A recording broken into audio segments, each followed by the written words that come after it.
Welcome everyone! Today I am going to take you to a part of Ghana that hardly anyone ever gets to, especially as tourists. We are going to go up to the far north and we are going to Bolgatanga, and there we are going to see two different markets. They are very distinct markets and they are very cool. And then we are going to go to Paga, where I get to pet a crocodile. And I know I petted crocodiles in the Gambia, and you might have seen that video. Trust me, this was not a sleepy little crocodile. This one was fully awake. And that was an interesting experience. Then we took a little side trip to the Burkina Faso border, because it's right there. That's how far north we were, just to take a little look. And I might have gotten us into a little bit of trouble. So I'll tell you that story. And then we will be visiting the Witchcraft village in Gambaga. Okay, so if you have ever wanted to travel off the beaten path, this is the way to do it. So let me know in the comments, would you visit a witchcraft village? We're starting this 2-day journey in Bolgatanga, and it's often just called Bolga. And when I say we, I am talking about, I'm going with my good friend Abdullah, who is also a tour guide. Now, you could do this on public transit with a trotro and all that. You could do Bolga and Paga and do it in one day and get up and back if you start really early. However, going to Gambaga, the witchcraft village, would be almost impossible on public transit. And then when you got there, communication would be really challenging. So I definitely recommend having a guide for this trip. And with that in mind, I will put Abdullah's contact information in the description. He is awesome. Bolgatanga has two really dynamic markets. One is what you would consider a local market, just a standard local African market. But the thing is, it is actually kind of exciting. While I was there were, at one point, a bunch of sheep ran through the thing, and I turned the corner at one point and there was a cow all of a sudden. And it's a very lively market. In fact, this one intersection was really noisy with people calling out their stuff and all that sort of thing. And it is a very vibrant market. The other market is the basket market. And the basket market was really awesome, but I'll admit we got there a little later not knowing that the basket market closes really, really early. I mean, I think we were there by 10. By 10 o'clock, it's starting to close up. So you definitely want to get there early. But we got the tail end of it, and there were just beautiful baskets everywhere. I mean, all the different shapes and sizes. And to be honest, I know some of them were for these big projects where they were exporting them, you know. So, but you can still buy baskets there. And I always say bargain well, which means bargain to get a fair price, but don't bargain so hard that you're being rude about it. And I'm saying that because a lot of work goes into making these baskets, a lot of work. And they are gorgeous. I mean, these baskets are beautiful. So the thing you need to know is that these markets don't happen every day. They both happen on the same day, but market day is every 3 days. So before you pack up and head off to Bolga, you definitely want to try and make sure that you're going on market day. So we got there fairly early, obviously not early enough for the full basket market, but we got there. And after the basket market, though, we had to go find a hotel.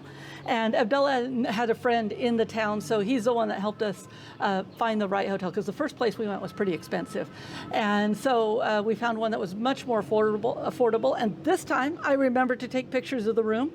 And so it's not a fancy room, it's fairly basic, but it's clean and it has everything I need, and it was only $13 a night. Now that's my kind of travel. And that included breakfast. And then we went to a local place for lunch, and I ordered fufu with light soup. And yes, fufu with light soup is one of my favorite foods here in Ghana. In fact, it's one of the foods when I'm not in Ghana that I miss.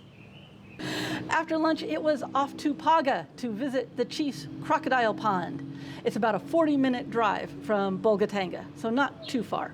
The story goes that there was a hunter and he was being chased by a lion, and he got trapped between the lion and the pond, and that there was a crocodile in the middle of the pond, and he made a deal with the crocodile that said, if you kill this lion for me, then none of my descendants will ever harm a crocodile. Okay, that is the mystical agreement that was put in place. And the story has become so embedded, it is believed that the souls of the people of Paga inhabit the crocodiles. In Paga, it's actually illegal to harm a crocodile or to eat crocodile meat. There are more than 200 crocodiles in this pond. And the guide told me that at night, the crocodiles go wandering out into town. And he said they absolutely do not attack people. And of course, the people don't harm them either. They know the deal. In fact, the crocodiles don't even harm the goats that wander around the pond. I did find it rather interesting, shall we say, that there was no safety lecture with how to handle this crocodile that I was about to pet. When we were in the Gambia, we got all sorts of safety warnings, and they kept an eye on us and everything. And here it was just kind of like, come on, let's see the crocodile. So because I had petted crocodiles in the Gambia, I did know to avoid their heads. They have an automatic snap response if you get too close, and so you definitely avoid their heads. But the way this place worked is they had a little meal for the crocodile, and the crocodiles know that. Now, there's 200 crocodiles in the pond, but the only one closest to me was actually a blind one. And she came up, and other than offering this extra free meal, no one can coerce a crocodile. You can't sit there and make them come up and play with the tourists. So it's a fair trade. They know they're going to get a snack if they play with the tourists nice. And to see the crocodile coming up out of the water and being that close to it, it was powerful. I mean, it wasn't that the croc was huge or super strong or scary, but it was intimidating. It was more intimidating than I thought it would be. So when she was fully up on shore, I went over and I held her tail. And some people will sort of squat down and sit over the back of the crocodile. I didn't do that because chances of me falling over face forward would have been way too much. So I just held her tail long enough to get a few pictures and a little video. Then she got her treat, and I thanked her, and we went on our way. But it was very interesting holding onto the tail of a very alert crocodile. So Abdullah asked if I wanted to see the border with Burkina Faso because it was just a few minutes away. And I said, sure, why not? Well, I've been doing walking and driving videos for my second channel, and so I'm used to keeping the camera going. And I just forgot that you don't film government installations, okay? And we weren't going to be there for long. We were just going up, looking, and going to leave again. But they basically saw me filming, and they stopped us before we got turned around, and they're like, okay, you got to come inside. And oh man, that's not what you want to hear at a border crossing. Okay, so we went inside, and now I got a little bit of a pass because I was the foreigner and I didn't know any better, although technically I did, but they didn't know that, so let me be the stupid tourist at that point. Sometimes it's okay to just let yourself be the fool that doesn't know what's going on, because sometimes it fits the narrative better, shall we say. But the other guys weren't from the area, so they got a little bit of a pass too, but we still got a hefty lecture. And the truth is, they don't actually mind people taking pictures. They just want you to come in and ask for permission first. Okay, so they didn't have a problem. They didn't have a problem if I put the footage on the YouTube channel. It's just they wanted us to ask first. So that was how I got us into trouble at the border, and we got out of it. And then I apologized to Abdullah for getting us into trouble. I did not mean to do that. So then we get back to Bolgatanga, and now it's time to go to the market, the regular street local market, and the one that I told you was so busy and bustling.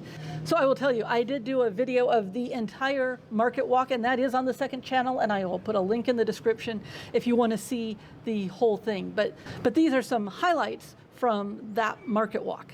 They have everything there. You can find just about anything, except touristy stuff. Now, sometimes I get strange looks when I go to a local market, depending on how small the place is. Bolgatanga seemed to have a little different feel. They weren't totally surprised to see me there. They get their share of foreigners. But I still was a little bit of an attraction because you know, they assume I have plenty of money, and so it's like, you know, you get a lot of calls to buy from people. And that's okay. I expect that when I go to a market. And it was all very friendly, very safe. And it was just a good time. I love a local market. In the end, I ended up buying a big mango and a bunch of shrimp chips because I really like them and I don't see them too often. Oh, and I almost forgot. We went to the cultural center in Bolgatanga. Now, the layout looks a lot like Tamale's cultural center. The thing is, in Bolga, they have a lot more emphasis on leatherwork and basketry, as you might imagine. And they still have the fabric and the beads and all the other awesome stuff too. But leatherwork and basketry are their real specialties. I just wanted to tell you this because if you're in Bolgatanga, it's another great place to go. I will say, though, it was a hot, sweaty day walking around that market. And we got back to the hotel and the power was off, which means the fans weren't working, of course. And so, but a quick shower and a relax on the bed and all was good. And I'm not going to mention anything about dinner that night because it turned out to be nothing special. So let's jump to the next day where we go to the Witchcraft village. So we left Bolgatanga and headed for Gambaga. And it turned out to be much further off of the main road than we thought it would be. Not only that, there was no through road. It wasn't like we could continue past Gambaga when we were done and connect back up with the main road we were hoping to get to. We had to backtrack all the way back out and then head back home down to Tamale. The Witchcraft village is called that simply because it is a village of people, not all of Gambaga, but the village within Gambaga is a bunch of people that have been accused of witchcraft. And they're not just from Ghana. Some are from Ghana, some are from Burkina Faso, some are from Nigeria and Togo. They're from all over the region. And they have been accused of witchcraft, and they come here to this village in Gambaga because it's the only place where they can be safe. So first off, we meet the chief. And sometimes when you meet a chief, you have the sense of, yes, they're welcoming you and they're very much in charge. And they do have the right to say, no, we don't want to see you. Not that they ever do. But, you know, if they want to tell you to go away, they can tell you to go away. That was not the attitude here. The chief here was very welcoming and grateful for the visit. And, of course, a donation was required, shall we say. And that's fine. But he was saying how that donation is going to go to help everyone in the village. And I certainly don't mind giving a donation or an entrance fee to a village to people who can use the help. We walked around with the guide for a while, and then we reached the women's area, and I got to meet the woman in charge of the women's area, and she was very nice and welcoming, and we had a nice little chat, and I gave them a donation as well because I wanted to make sure the women got taken care of. You know, it didn't feel right not to give them a donation too. The main source of income for the town is selling firewood, but it really doesn't make them that much money. That sort of begs the question, if these people were witches and had witchcrafty powers, then how are they able to be treated this way? If someone really had powers, wouldn't they do something against the people who were trying to hurt them or chase them out? Or at the very least, wouldn't they improve their living conditions, shall we say? So when these people say that they aren't really witches, I tend to believe them. All in all, I had a really interesting time with some very kind people in the Witchcraft village of Gambaga. I highly recommend it as a side trip that you make time for. After that, it was back home to Tamale, and I was so tired after the whirlwind that this trip was that I slept most of the way home. If you come up to Tamale to go to Mole National Park, schedule in an extra day and make the time to see more of northern Ghana because it is fun and interesting and very cool. So thanks for joining me, and I'll see you next time.